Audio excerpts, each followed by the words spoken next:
Hi, I'm Rachel, your host for Issues. In Issues, we will provide an insight on story and problem faced by Malaysians. The topic for today, foreign labor. How much do we know about foreign labor? What is the first thing that comes to mind? Let's have a look. Malaysia is one of the fastest growing countries in the world with stable economy and plenty of working opportunities. Despite all that, have you ever felt that our rice spot has been overpowered by foreign labor of late? Foreign labor. Foreign labor was a solution to our fast-growing country. In the past, but slowly, it has proven to be an issue to be taken seriously.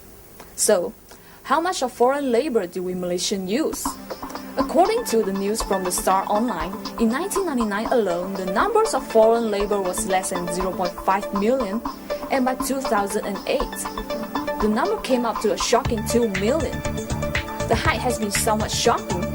So, what is the reason behind this height? To say the number of foreign labours increasing in Malaysia, it could be the local workers are not interested to do such a job. For instance, for example, it could be a construction job. Okay, so it is a heavy job, dirty job, whereby it's like a dangerous job. That is why they call it dirty, dangerous and difficult. These 3D jobs lah. So locals are not able to perform that kind of jobs.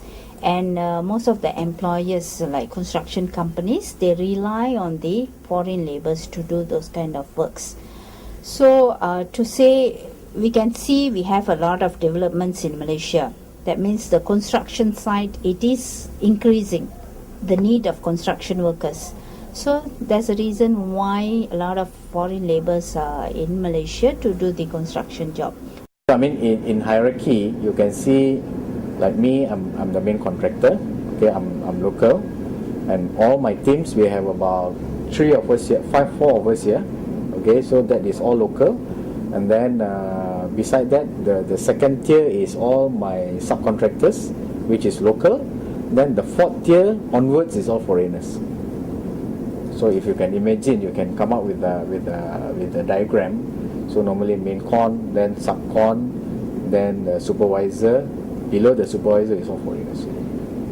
Foreign labor does contribute to our country's development, but at the same time, like everything else, there is a baggage. The baggage of foreign labor are proven as shown in cases from newspapers. So, who is to be blamed in this situation? The locals or the foreign laborers that we ourselves brought in? I think both also give problem. Sure, of course. 歪佬吧？歪佬啊，歪來。歪佬。歪佬哦，要似鹹濕嘅咯。I feel foreign labor. 我觉得是外劳咯。本地在出問題比較多。It's very demanding. 是有看很多報紙說，那些外勞都很多強姦啊、打槍啊那一些，很討厭他們pun. Warga negara kita banyak lagi. Kita punya warga negara kita 26 million, 26 juta. Mereka hanya 1.2 million macam tu saja lah. Sebab apa pada asalnya mereka ni masuk dalam Malaysia ni secara yang sah. Menjadi buruh peladang, buruh di buat pembangunan apa semua. Tapi bila sampai satu masa ada yang kena tipu jugalah oleh ejen-ejen. As we can see, a majority of Malaysians think that these issues and problems are created by foreign labor.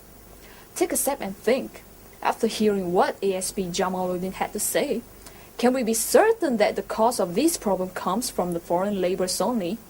They say it takes two to tango. Could it be that we are clouded by our mindset and judgments? More on the issue of foreign labourers after the break. Stay tuned.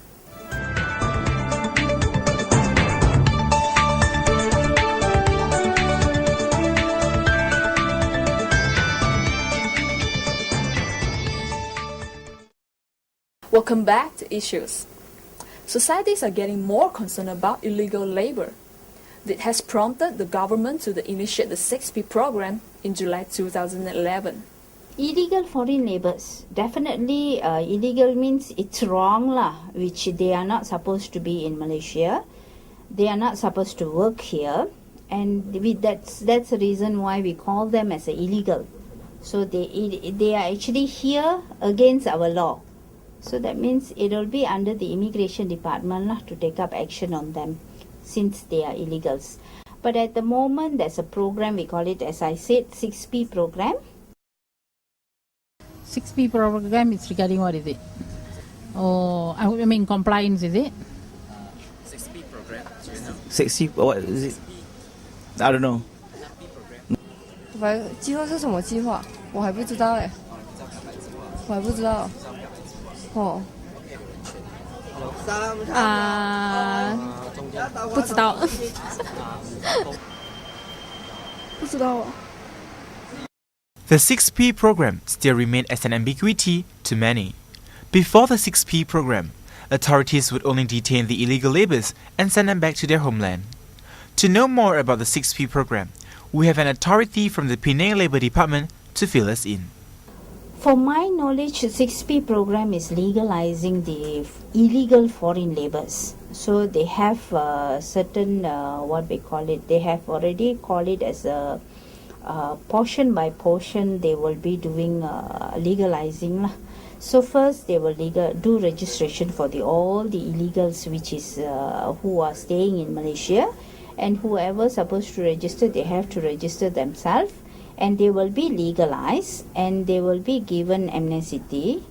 Then we will monitor, that means immigration department will be monitoring them. Plus with that, if let's say there are still remaining illegal foreigners, then they will be sent back home lah. That means we will be doing that clearing system lah, after given the opportunity for legalizing. With the 6P program, it is easier to detect and differentiate the illegal labor. The SIM card system in our identification card holds our personal details such as full name, date of birth, and address. The difference between legal foreign laborers' identification card and those of illegal foreign laborers is that theirs hold no details. With technology, authorities can now easily detect illegal foreign laborers. 6P program ni sebenarnya baguslah untuk apa kita nak tengok berapa banyak pendatang asing yang sama ada legal atau illegal dalam kita punya negara.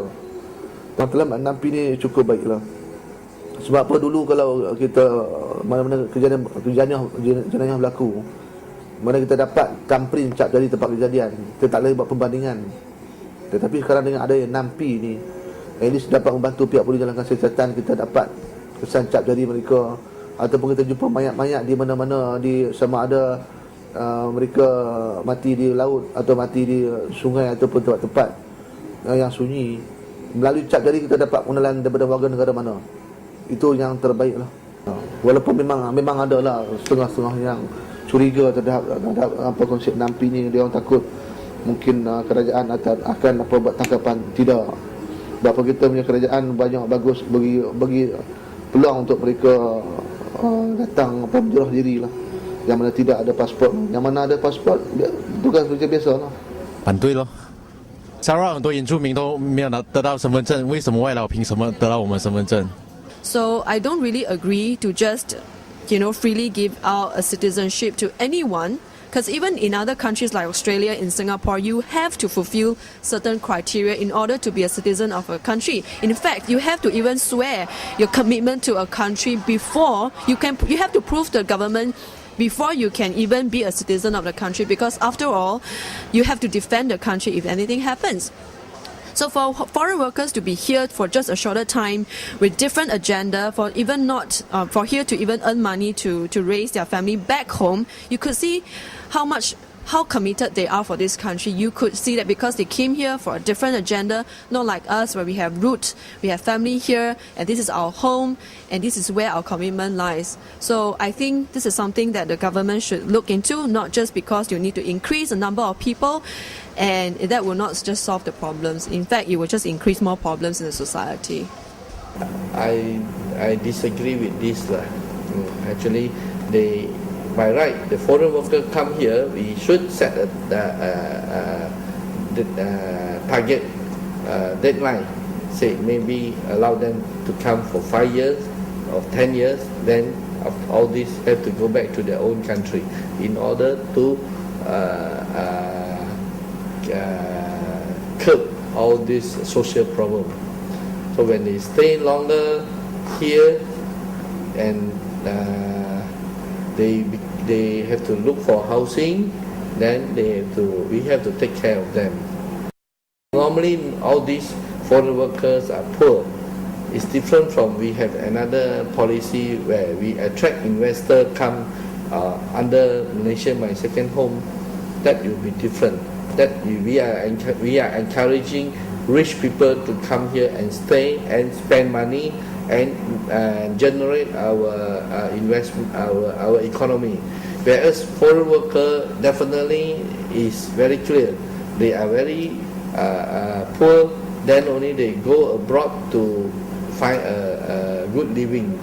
So we should not legalize them, but we can be lenient to allow them to work until certain year, like what I just mentioned, 5 years or 10 years, or the most is 15 years they have to go back.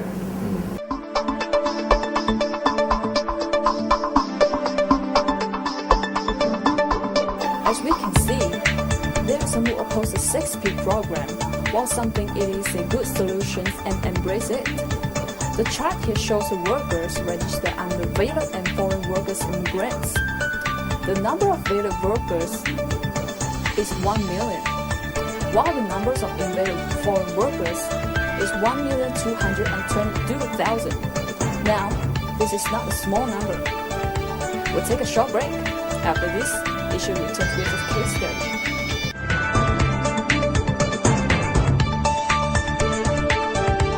Like the saying goes that it takes two to tango, the problem does not arise from the foreign laborers only. Local employers are contributing to the problem as well. Cases involving violence, sexual abuse, and scaling among many others. One of the more well-known cases of abuse involving foreign laborers is Nimala Bonnet case. Someone who can relate to such incident is Ellie. She was a victim of abuse brought upon by her employer. Ellie spent 4 years living in fear before escaping from her employer. Pagi-pagi bangun pukul 5, mandi pukul 5.30, saya tunggu bus walaupun keadaan itu masih gelap dan bahaya, tapi saya terpaksa kena jaga anak saya dan mama saya dan bayar hutang. Sebelum saya sampai sekolah 10 menit, saya rindu sama saya punya anak, saya kena macam mana, saya rindu, saya tengok gambar saya punya anak. Lepas itu sampai sekolah saya kena cuci pinggan, botol siapin, lap-lap meja, kursi bagi rapi dan lain-lainnya. Semuanya saya boleh buat kerja, saya siapin semua. Pukul 5 petang balik, saya mandi, cuci pinggan, cuci baju, lepas itu masak, lepas masak saya makan. Rindu sama anak, kadang-kala saya tak ada duit buat telepon, saya kirim surat, tulis surat buat mama, buat anak-anak dekat Indonesia. Saya dulu kejar ke Arostar, pertama kali saya kejar orang gaji lah, 1 tahun dia okey. Lepas tu dia mungkin ingat Indonesia punya perempuan kan semua jahat. Lepas tu dia pukul saya. Saya nangis. Dan hari itu ada sekali dia punya anjing mati. Dia bagi silap. Dia tuduh saya bunuh punya anak. Terus dia pukul saya lagi terus. Sampai jatuh lantai. Lepas tu saya sini sakit kan pasal saya punya berpun pasal ada macam orang tak boleh hamilnya lah. Jatuh lantai, saya pergi hospital. Mama saya tak pernah pukul saya. Pasal majikan, cuma majikan saja dan nak pukul saya. Tapi saya memang betul-betul Malaysia nak cari duit buat anak-anak saya, mau bina rumah saya sendiri. Karena saya pun orang miskin saja, bukan orang senang. Kalau senang, tak apalah, tak payah balik sini cari duit. Lagi senang di Indonesia, di sana sama anak-anak sendiri. Bukan macam ni jauh. Sama anak-anak sendiri, rindu kata boleh jumpa.